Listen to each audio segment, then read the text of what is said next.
yang penting baik panik. Untuk kalinya Sapa Bandung dari Lunduan dengan judul Karena Buntu, dia hah? Ramai tak buntu jujur keno.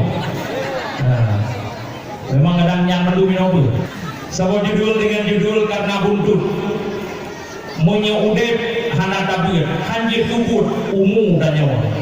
Umu panjang dalam jihud, kenang yud-yud urau dudawa. Pulau gaduh dabda buntu, kenang pengut malam urawa. Patau limboy tuan hepu, oh ditubir anu mujawa. Harta inang daten yud-yud, muh dakut dajak udawa. Bak tiapet lagi mampu, limboy buntu bagah patawa.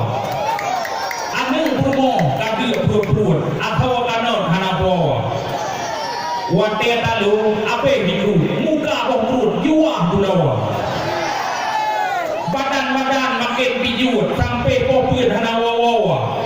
Tanying mata tepek jeblu lagi darut lambak rabo. Ngon munintea jadeh jakut tuan dengan cukup palawa.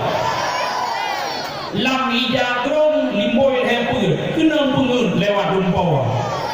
Dak pikiran dan uraju oh akhebut pebingkai rawa. Inang di rumah kenang panggil sajak nek cu kedeh di mawa. Ayah tigam pengau buntu jubuh panggil iboy kawa. Anu-anu mandung gesuk cukup jehu dakai lagawa.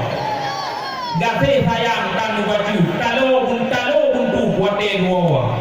Kanan-kanan geki uyu sinya ubun kan di pagawa. Pakri tinggal buate dikru nyawang disut sakit ulawa. Dalam kubu jubuh panggil ulai tihu putuh hagawa. Kajian piau dabla buntu baju-baju bele putawa.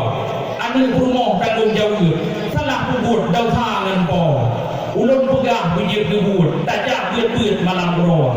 Bele gaduh lagi gendeng oh akhebut kok jai bawa. Ya, janjinya. Ya, mudah-mudahan yang tak pegahnya hana ino ya. Ya, maaf kalau tidak percaya ino karena acaranya ini masa bodohnya. Jadi ajik peringatan untuk mantu kurang yang terino, kurang ino jangan ada lagi ya.